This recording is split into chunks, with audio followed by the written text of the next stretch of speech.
ನಮಸ್ಕಾರ ವೀಕ್ಷಕರೇ. ತುಂಬ ಜನಕ್ಕೆ ಇರುವಂಥ ಪ್ರಶ್ನೆ, ನಾವು ರೆವಿನ್ಯೂ ಪ್ರಾಪರ್ಟಿಗಳನ್ನ ತೆಗೆದುಕೊಂಡ್ಬಿಟ್ಟಿದ್ದೀವಿ, ಸೇಲ್ ಡೀಡ್ ಮಾಡ್ತಾ ಇಲ್ಲ, ಅದಕ್ಕೆ ನಾವೇನು ಮಾಡಿದ್ದೀವಿ, ಜಿ ಪಿ ಎ ಮಾಡ್ಕೊಂಡಿದ್ದೀವಿ. ಜಿ ಪಿ ಎ ಮಾಡ್ಕೊಂಡಿರೋದು ವ್ಯಾಲಿಡ್ ಇರುತ್ತಾ? ಜಿ ಪಿ ಎ ಮಾಡಿಕೊಟ್ಟಾಗ ಮಾಲೀಕರು ಅಂದರೆ ಯಾರು ಆ ಜಿ ಪಿ ಎನ ಮಾಡಿಕೊಟ್ಟಿರ್ತಾರೆ ಅವರು ಮರಣದ ನಂತರ ಆ ಜಿ ಪಿ ಎ ಕೂಡ ಕ್ಯಾನ್ಸಲ್ ಆಗುತ್ತೆ ಅನ್ನೋದು ಇದೆ ಕಾನೂನಿನ ಪ್ರಕಾರ. ಅದು ನಿಜ. ಆದರೆ ನಾವು ಮಾಡ್ಕೊಂಡಿರೋ ಜಿ ಪಿ ಎಗೆ ಏನು ವ್ಯಾಲ್ಯೂ ಇರುತ್ತೆ? ರಿಜಿಸ್ಟ್ರೇಷನ್ ಯಾವಾಗ ಬಿಡ್ತಾರೆ ಅಂತ ಗೊತ್ತಿಲ್ಲ. ಈಗ ಜಿ ಪಿ ಎ ಮಾಡಿಕೊಂಡು ನಾವು ದುಡ್ಡನ್ನು ಕೊಟ್ಬಿಟ್ಟಿದ್ದೀವಿ. ಯಾವ ರೀತಿಯಾಗಿ ನಾವು ಇದನ್ನು ಕಾನೂನುಬದ್ಧಗೊಳಿಸ್ಕೊಳ್ಳೋದು ಅನ್ನೋದಕ್ಕೆ ತುಂಬ ಜನಕ್ಕೆ ಗೊಂದಲ ಇರುತ್ತೆ.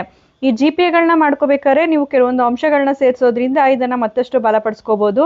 ಸಾಮಾನ್ಯವಾಗಿ ರೆವಿನ್ಯೂ ಸೈಟ್ಗಳನ್ನ ತೆಗೆದುಕೊಳ್ಳೋದ್ರಲ್ಲಿ ತುಂಬ ಕಾನೂನು ತೊಡಕುಗಳಿರುತ್ತೆ ಅನ್ನೋದು ಎಲ್ಲರಿಗೂ ತಿಳಿದಿರೋ ಅಂಥದ್ದು. ಆದರೂ ಕೂಡ ಕೆಲವೊಬ್ಬರು ಆಲ್ರೆಡಿ ದುಡ್ಡು ಕೊಟ್ಬಿಟ್ಟಿರ್ತೀರ, ಬೇರೆ ಯಾವುದೂ ದಾರಿ ಇಲ್ಲ ಅಂದಾಗ ಈ ರೀತಿಯಾದ ಜಿ ಪಿ ಎಗಳನ್ನ ಮಾಡ್ಕೊಂಡಿರ್ತೀರ.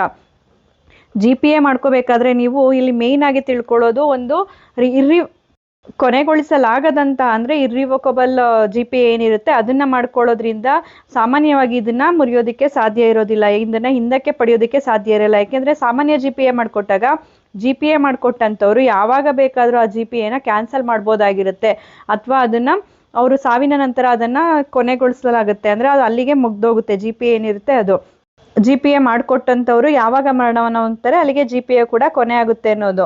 ಆದರೆ ಇರ್ರಿವಕಬಲ್ ಜಿ ಪಿ ಎನ ನೀವು ಮಾಡ್ಕೊಳ್ಳುವಾಗ ಕೆಲವೊಂದು ಅಂಶಗಳನ್ನ ಸೇರಿಸ್ಬೇಕಾಗುತ್ತೆ. ಇಲ್ಲಿ ಯಾವುದೇ ಒಂದು ಇರ್ರಿವಕಬಲ್ ಜಿ ಪಿ ಎನ ನೀವು ಮಾಡ್ತಾ ಇದ್ದೀರಾ ಅಂದಾಗ ಅದು ಒಂದು ಜಾಯಿಂಟ್ ಡೆವಲಪ್ಮೆಂಟ್ ಅಗ್ರಿಮೆಂಟ್ ಏನಿರುತ್ತೆ ಅದ್ರ ಜೊತೆಗೆ ಮಾಡ್ಕೊಂಡಿದ್ದಾಗ, ಅಥವಾ ಕೆಲವೊಂದು ಸೇಲ್ ಅಗ್ರಿಮೆಂಟ್ಗಳನ್ನ ಜೊತೆಗೆ ಈ ಒಂದು ಜಿ ಪಿ ಎಗಳನ್ನ ಮಾಡ್ಕೊಂಡಿರ್ತೀರ, ಅಥವಾ ಸೇಲ್ ಡೀಡ್ನ ಪರವಾಗಿ ಈ ಒಂದು ಜಿ ಪಿ ಎಗಳನ್ನ ಮಾಡ್ಕೊಂಡಿರ್ತೀರ. ಅಂಥ ಸಂದರ್ಭದಲ್ಲಿ ನೀವು ಇದನ್ನು ಇರ್ರಿವಕಬಲ್ ಅಂತ ಹೇಳಿ ಸೇರಿಸ್ಬೋದು, ಅಥವಾ ಇದರಲ್ಲಿ ಅವರು ಮರಣ ಆದರೂ ಕೂಡ ಈ ಜಿ ಪಿ ಎನ ಕ್ಯಾನ್ಸಲ್ ಮಾಡಲಿಕ್ಕೆ ಬರೋದಿಲ್ಲ, ಅಂದರೆ ಅವರ ವಾರಸುದಾರರ ಒಪ್ಪಿಗೆ ಇದೆ ಇದರಲ್ಲಿ ಅಂತ ಹೇಳಿ ಕೂಡ ಸೇರಿಸ್ಕೋಬೋದಾಗಿರುತ್ತೆ.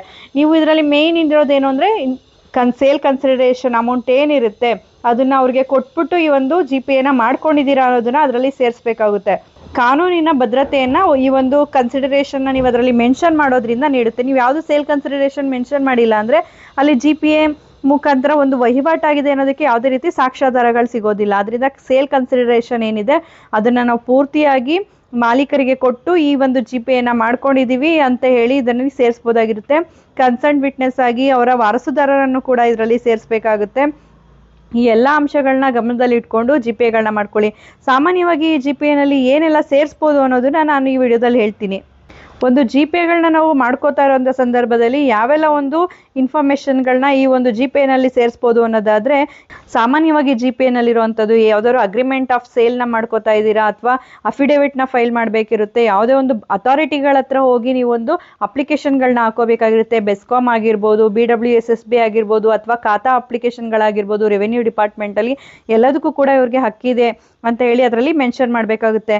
ಮತ್ತು ಯಾವುದೇ ರೀತಿಯಾದಂಥ ಪ್ರಾಪರ್ಟಿಗೆ ಸಂಬಂಧಪಟ್ಟ ಸಮಸ್ಯೆಗಳು ಬಂದರೆ, ಕಾನೂನು ಸಮಸ್ಯೆಗಳಾಗಿರ್ಬೋದು, ಅಥವಾ ಯಾವುದೇ ರೀತಿ ಅಥಾರಿಟಿಗಳಿಂದ ಸಮಸ್ಯೆಗಳು ಬಂದರೂ ಕೂಡ ಅದನ್ನ ಫೈಟ್ ಮಾಡೋದಕ್ಕೆ ಇವ್ರಿಗೆ ಸಂಪೂರ್ಣ ಅಧಿಕಾರ ಇದೆ ಅಂತೇಳಿ, ಅಥವಾ ಮುಂದೆ ಯಾವುದೇ ಒಂದು ಕನ್ವರ್ಷನ್ ಆಗ್ತಾ ಇದೆ ಅಂದಾಗ ಆ ಕನ್ವರ್ಷನ್ಗಾಗಿರ್ಬೋದು ಅಥವಾ ಪ್ಲಾನಿಂಗ್ ಅಥಾರಿಟಿಗಳಿಗಾಗಿರ್ಬೋದು ಇವರು ಒಂದು ಅಪ್ಲಿಕೇಶನ್ಗಳನ್ನ ಹಾಕೊಳ್ಳೋದಕ್ಕೆ ಇವ್ರಿಗೆ ಸಂಪೂರ್ಣವಾದಂಥ ಹಕ್ಕು ಇದೆ ಅಂತ. ಅದೇ ರೀತಿ ಯಾವುದೇ ಒಂದು ನೋಟಿಸ್ ಬಂದರೆ, ಯಾವುದೇ ಒಂದು ಕಮ್ಯುನಿಕೇಷನ್ ಮಾಡಬೇಕು ಯಾವುದೇ ಒಂದು ಡಿಪಾರ್ಟ್ಮೆಂಟ್ ಜೊತೆಗೆ ಅಂದಾಗ ಅದಕ್ಕೂ ಕೂಡ ಇವ್ರಿಗೆ ಸಂಪೂರ್ಣ ಪರ್ಮಿಷನ್ ಇದೆ ಅನ್ನೋದು. ಈ ಒಂದು ಶೆಡ್ಯೂಲ್ ಪ್ರಾಪರ್ಟಿನ ಅವರ ಹೆಸರಿಗಾಗಿರ್ಬೋದು ಅಥವಾ ಬೇರೆಯವರ ಹೆಸರಿಗೆ ರಿಜಿಸ್ಟರ್ ಮಾಡಿಕೊಡ್ಲಿಕ್ಕೆ, ಸೇಲ್ ಡೀಡ್ ಮಾಡಲಿಕ್ಕೆ, ಗಿಫ್ಟ್ ಮಾಡಲಿಕ್ಕೆ, ಪ್ರತಿಯೊಂದಕ್ಕೂ ಕೂಡ ಇವ್ರಿಗೆ ಅಧಿಕಾರ ಇದೆ ಅನ್ನೋದನ್ನ ಈ ಒಂದು ಜಿ ಪಿ ಎನಲ್ಲಿ ಮೆನ್ಷನ್ ಮಾಡಬೇಕಾಗುತ್ತೆ. ಈ ಒಂದು ಪ್ರಾಪರ್ಟಿಗೆ ಸಂಬಂಧಪಟ್ಟಂತೆ ಯಾವುದೇ ಒಂದು ಟ್ಯಾಕ್ಸ್ಗಳನ್ನ ಕಟ್ಟೋದಾಗಿರ್ಬೋದು, ಯಾವುದೇ ರೀತಿಯಾದಂಥ ಒಂದು ಬೆಟರ್ಮೆಂಟ್ ಚಾರ್ಜ್ ಆಗಿರ್ಬೋದು, ಅಥವಾ ಯಾವುದೇ ಅಥಾರಿಟಿಗಳಿಂದ ಯಾವುದೇ ಒಂದು ಪರ್ಮಿಷನ್ ತೆಗೆದುಕೊಳ್ಳೋಕ್ಕೆ ಕಟ್ಟಬೇಕಾದಂಥ ಚಾರ್ಜಸ್ ಪ್ರತಿಯೊಂದು ಕೂಡ ಇವರು ಓನರ್ನ ಪರವಾಗಿ ಕಟ್ಟೋದಕ್ಕೆ ಸಂಪೂರ್ಣ ಅಧಿಕಾರ ಇದೆ ಅನ್ನೋದನ್ನು ಸೇರಿಸಬೇಕಾಗುತ್ತೆ. ಮತ್ತು ಯಾವುದೇ ಒಂದು ಡಾಕ್ಯುಮೆಂಟ್ಗಳನ್ನ ಗೌರ್ಮೆಂಟ್ ಆಫೀಸಿಂದ ಅಪ್ಲೈ ಮಾಡೋದಕ್ಕಾಗಿರ್ಬೋದು, ಅಥವಾ ಯಾವುದಾದ್ರೂ ಡಾಕ್ಯುಮೆಂಟ್ಗಳಿಗೆ ಸೈನ್ ಮಾಡೋದಕ್ಕೆ ಸಂಪೂರ್ಣ ಅಧಿಕಾರ ಇದೆ. ಅದೇ ರೀತಿ ಒಂದು ಪ್ರಾಪರ್ಟಿನ ಮಾರ್ಟ್ಗೇಜ್ ಮಾಡೋದಕ್ಕಾಗಿರ್ಬೋದು, ಲೀಸ್ಗಾಗಿರ್ಬೋದು, ರೆಂಟ್ಗಾಗಿರ್ಬೋದು ಕೊಡೋದಕ್ಕೂ ಕೂಡ ಇವ್ರಿಗೆ ಸಂಪೂರ್ಣ ಅಧಿಕಾರ ಇದೆ ಅಂತ ಹೇಳಿ ಮೆನ್ಷನ್ ಮಾಡಬೇಕಾಗುತ್ತೆ.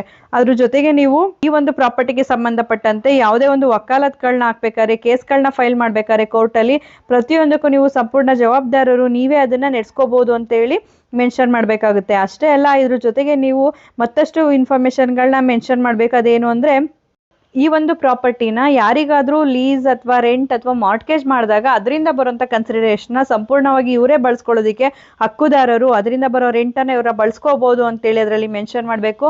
ಅಷ್ಟೇ ಅಲ್ಲ, ಈ ಪ್ರಾಪರ್ಟಿಗೆ ಸಂಬಂಧಪಟ್ಟಂತೆ ಇರುವಂತ ಈ ಪ್ರಾಪರ್ಟಿ ವ್ಯಾಲ್ಯೂ ಏನಿದೆ, ಸೇಲ್ ಕನ್ಸಿಡರೇಷನ್ ಸಂಪೂರ್ಣವಾಗಿ ನಾವು ಮಾಲೀಕರಿಗೆ ನೀಡಿದೀವಿ. ಇದಕ್ಕೆ ಪರವಾಗಿ ಅವರು ನಮ್ಗೆ ಎಲ್ಲಾ ಡಾಕ್ಯುಮೆಂಟ್ಗಳನ್ನ ಕೊಟ್ಟಿದ್ದಾರೆ. ಈ ಒಂದು ಪ್ರಾಪರ್ಟಿಗೆ ಸಂಪೂರ್ಣವಾಗಿ ಹಕ್ಕುದಾರರು ನಾವೇ ಆಗಿರ್ತೀವಿ. ಇದಕ್ಕೆ ಅವರ ವಾರಸುದಾರರು ಕೂಡ ಒಪ್ಕೊಂಡಿದ್ದಾರೆ ಅಂತ ಹೇಳಿ ಒಂದು GPA ನಲ್ಲಿ ಮೆನ್ಷನ್ ಮಾಡಿ ಅವ್ರನ್ನ ಕನ್ಸೆಂಟ್ ವಿಟ್ನೆಸ್ ಆಗಿ ಮಾಡ್ಕೋಬಹುದಾಗಿರುತ್ತೆ. ಈ ಎಲ್ಲಾ ಅಂಶಗಳನ್ನ ಸೇರಿಸೋದ್ರ ಮುಖಾಂತರ ನೀವು ಇರ್ರಿವೋಕಬಲ್ GPA ಗಳನ್ನ ಕೂಡ ಮಾಡ್ಕೋಬಹುದಾಗಿರುತ್ತೆ. ಈ ಒಂದು ಮಾಹಿತಿ ಉಪಯುಕ್ತ ಆಗಿದೆ ಅಂತ ಭಾವಿಸ್ತೀನಿ. ಧನ್ಯವಾದಗಳು.